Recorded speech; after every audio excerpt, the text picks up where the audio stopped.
ಹಾಗಾದ್ರೆ ಬೆಂಗಳೂರಿನ ಯಾವ್ಯಾವ ಭಾಗದಲ್ಲಿ ಮಳೆ ಏನೆಲ್ಲ ಅವಾಂತರವನ್ನು ಸೃಷ್ಟಿ ಮಾಡಿದೆ ನೋಡ್ತಾ ಹೋಗೋಣ.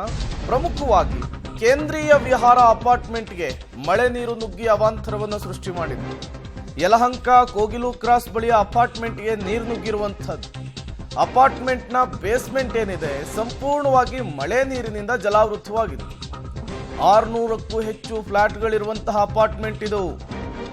ಟ್ರ್ಯಾಕ್ಟರು ಟೆಂಪೋದಲ್ಲಿ ಮನೆಗೆ ತೆರಳಬೇಕಾದಂತಹ ಪರಿಸ್ಥಿತಿ ಒಂದೇ ದಿನ ಸುರಿದಂತಹ ಮಳೆಯಿಂದ ಸೃಷ್ಟಿಯಾಗಿದೆ. ನೀವು ವಿಜುವಲ್ಸ್ ಅನ್ನು ಗಮನಿಸ್ತಾ ಇದ್ದೀರಿ. ಕೇಂದ್ರೀಯ ವಿಹಾರದ ಅಪಾರ್ಟ್ಮೆಂಟ್ಗೆ ಮಳೆ ನೀರು ನುಗ್ಗಿ ಏನೆಲ್ಲ ಅವಾಂತರಗಳು ಸೃಷ್ಟಿಯಾಗಿದೆ ಅಂತೇಳಿ. ಸುಮಾರು 600ಕ್ಕೂ ಹೆಚ್ಚು ಫ್ಲಾಟ್ಗಳಿರುವಂತಹ ಅಪಾರ್ಟ್ಮೆಂಟ್ ಬೇಸ್ಮೆಂಟಿಗೆ ನೀರು ನುಗ್ಗಿಬಿಟ್ಟಿದೆ.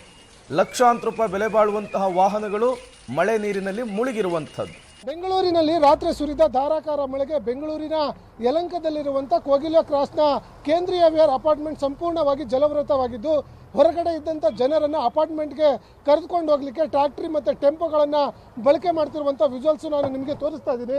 ಈಗಾಗಲೇ ಒಂದು ಕಡೆ ಸಂಪೂರ್ಣವಾಗಿ ಜಲಾವೃತವಾಗಿರುವಂಥ ಅಪಾರ್ಟ್ಮೆಂಟ್ ರಸ್ತೆ, ಹಾಗಾಗಿ ಜನರು ಹೋಗಲಿಕ್ಕೆ ಸಾಕಷ್ಟು ಸಮಸ್ಯೆ ಆಗ್ತಾ ಇದೆ. ಆ ಒಂದು ಕಾರಣಕ್ಕಾಗಿ ಈಗಾಗಲೇ ಜನರನ್ನು ಹೊರಗಡೆ ಹೋಗಿದ್ದಂಥ ಜನರನ್ನು ಅಪಾರ್ಟ್ಮೆಂಟ್ ಒಳಗಡೆ ಕರೆದುಕೊಂಡು ಹೋಗಲಿಕ್ಕೆ ಟೆಂಪೋ ಮತ್ತು ಟ್ರ್ಯಾಕ್ಟರ್ಗಳನ್ನು ಬಳಕೆ ಮಾಡ್ತಿರುವಂಥದ್ದು. ಜೊತೆಗೆ ಆ ವಿಜುವಲ್ಸನ್ನು ತೋರಿಸ್ತೀನಿ. ಇಲ್ಲಿರುವಂಥ ವಾಹನಗಳೆಲ್ಲವೂ ಕೂಡ ಜಲಾವೃತವಾಗಿರುವಂಥದ್ದು. ಎಲ್ಲ ವಾಹನಗಳು ಕಾರ್ ಬೈಕ್ ಸೇರಿದಂತೆ ಪಾರ್ಕ್ ಮಾಡಿರುವಂಥ ಎಲ್ಲ ವಾಹನಗಳು ಕೂಡ ಸಂಪೂರ್ಣವಾಗಿ ಜಲಾವೃತವಾಗಿರುವಂಥ ವಿಜುವಲ್ಸ್ಗಳನ್ನು ತೋರಿಸ್ತಾ ಇದ್ದೀನಿ. ಸುಮಾರು ಈಗಾಗಲೇ ಅಗ್ನಿಶಾಮಕ ಸಿಬ್ಬಂದಿಗಳು ಕೂಡ ಈ ನೀರನ್ನು ಹೊರಗಡೆ ಹಾಕಲಿಕ್ಕೆ ಬಂದಿರುವಂಥದ್ದು. ಒಳಗಡೆ ಅಪಾರ್ಟ್ಮೆಂಟಲ್ಲಿರುವಂಥ ಜನಗಳು ಹೊರಗಡೆ ಬರಲಿಕ್ಕೆ ಆಗ್ತಿಲ್ಲ, ಹೊರಗಡೆಯಿಂದ ಒಳಗಡೆ ಬರಲಿಕ್ಕೂ ಕೂಡ ದೊಡ್ಡ ಮಟ್ಟದ ಸಮಸ್ಯೆ ಆಗಿರುವಂಥದ್ದು. ನಾನು ದೃಶ್ಯಾವಳಿಗಳಲ್ಲಿ ತೋರಿಸ್ತಾ ಇದ್ದೀನಿ. ಟೆಂಪೋ ಒಂದರಲ್ಲಿ ನಾವು ಕೂಡ ಒಳಗಡೆ ಬಂದಿರುವಂಥದ್ದು. ಟೆಂಪೋ ಸಂಪೂರ್ಣವಾಗಿ ಜಲಾವೃತವಾಗಿರುವಂಥ ಜಾಗದಲ್ಲಿ ದೊಡ್ಡ ದೊಡ್ಡ ಟೆಂಪೋ ಮತ್ತು ಟ್ರ್ಯಾಕ್ಟರ್ಗಳನ್ನು ತೆಗೆದುಕೊಂಡು ಬಂದು ಹೊರಗಡೆ ಇರುವಂಥ ಜನರನ್ನು ಕರೆದುಕೊಂಡು ಬರುವಂಥ ಕೆಲಸವನ್ನು ಈಗಾಗಲೇ ಮಾಡ್ತಿರುವಂಥದ್ದು. ನಾನು ವಿಜುವಲ್ಸಲ್ಲಿ ಏನು ತೋರಿಸ್ತಾ ಇದ್ದೀನಿ, ಇದು ಅಪಾರ್ಟ್ಮೆಂಟ್. ಇದು ಯಾವುದೇ ರೀತಿಯ ಡ್ಯಾಮ್ ಅಲ್ಲ, ಕೆರೆ ಅಲ್ಲ. ದೊಡ್ಡ ಮಟ್ಟದಲ್ಲಿ ನೀರು ತುಂಬಿರುವ ಕಾರಣಕ್ಕಾಗಿ ಇಲ್ಲಿರುವಂಥ ಪಾರ್ಕಿಂಗಲ್ಲಿ ಪಾರ್ಕ್ ಮಾಡಿರುವಂಥ ಸುಮಾರು 100 ಕಾರುಗಳು ಮತ್ತು ಬೈಕ್ಗಳು ಎಲ್ಲವೂ ಕೂಡ ಜಲಾವೃತವಾಗಿರುವಂಥ ವಿಜುವಲ್ಸ್ಗಳನ್ನು ತೋರಿಸ್ತಾ ಇದ್ದೀನಿ. ಈಗ ಜನರು ಕೂಡ ಈ ಒಂದು ಟೆಂಪೋದಲ್ಲಿ ಬಂದಿರುವಂಥ ಜನರನ್ನು ಇಳಿಸುವ ಕೆಲಸ ಮಾಡ್ತಾರೆ. ಅವರು ಕೂಡ ಇಳಿದು ಹೋಗಲಿಕ್ಕೆ ಪ್ರಯತ್ನ ಮಾಡ್ತಾರೆ. ಆದರೂ ಕೂಡ ಇಲ್ಲಿ ದೊಡ್ಡ ಮಟ್ಟದಲ್ಲಿ ನೀರು ಸಂಗ್ರಹಣೆ ಆಗಿರುವ ಕಾರಣಕ್ಕಾಗಿ ಅವರು ಕೂಡ ಇಳಿದು ಮನೆಗಳಿಗೆ ಹೋಗಲಿಕ್ಕೆ ಆಗೋದಿಲ್ಲ. ಆ ಕಾರಣಕ್ಕಾಗಿ ಈ ಒಂದು ಈಗಾಗಲೇ ನಾನು ಇನ್ನು ಅಪಾರ್ಟ್ಮೆಂಟ್ನ ಅಂಡರ್ ಪಾಸಲ್ಲಿ ಪಾರ್ಕಿಂಗ್ ಮಾಡಿರುವಂಥ ಜಾಗವನ್ನು ತೋರಿಸ್ತಾ ಇದ್ದೀನಿ. ಆ ಜಾಗದಲ್ಲಿ ಈಗಾಗಲೇ ಎಲ್ಲವೂ ಕೂಡ ಜಲಾವೃತ ಆಗಿರುವಂಥದ್ದು. ಅಲ್ಲಿ ನಿಂತಿರುವಂಥ ಜನನ್ನು ತೋರಿಸ್ತಿದ್ದೀನಿ. ಅವರು ಹೊರಗಡೆ ಇರುವಂಥದ್ರು ಕೂಡ ಅವರು ಕೂಡ ಒಳಗಡೆ ಬರಲಿಕ್ಕೆ ಆಗ್ತಿಲ್ಲ.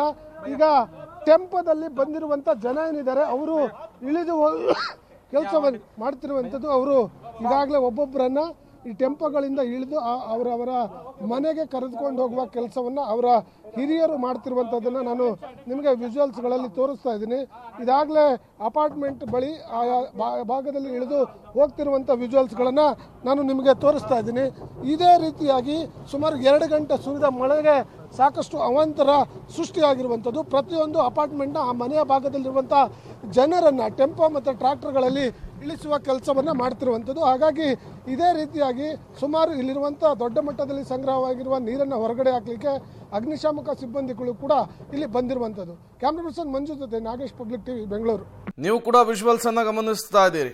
ಒಂದೇ ಒಂದು ದಿನದ ಮಳೆ ಸತತವಾಗಿ ಸುರಿದಂತಹ ಮಳೆ ಏನೆಲ್ಲ ಅವಾಂತರಗಳನ್ನು ಸೃಷ್ಟಿ ಮಾಡಿದೆ ಅಂತೇಳಿ. ಈ ವಿಜುವಲ್ಸ್ ಅನ್ನು ನೋಡಿ, ಇದು ಯಾವುದೋ ನದಿ ಪಾತ್ರದ ಗ್ರಾಮ ಅಂತ ಅನ್ಕೊಂಬೇಡಿ. ಸಿಲಿಕಾನ್ ಸಿಟಿ ಬೆಂಗಳೂರಿನಲ್ಲಿ ಮಳೆ ನೀರು ಸೃಷ್ಟಿ ಮಾಡಿರುವಂತಹ ಅವಾಂತರ ಇದು.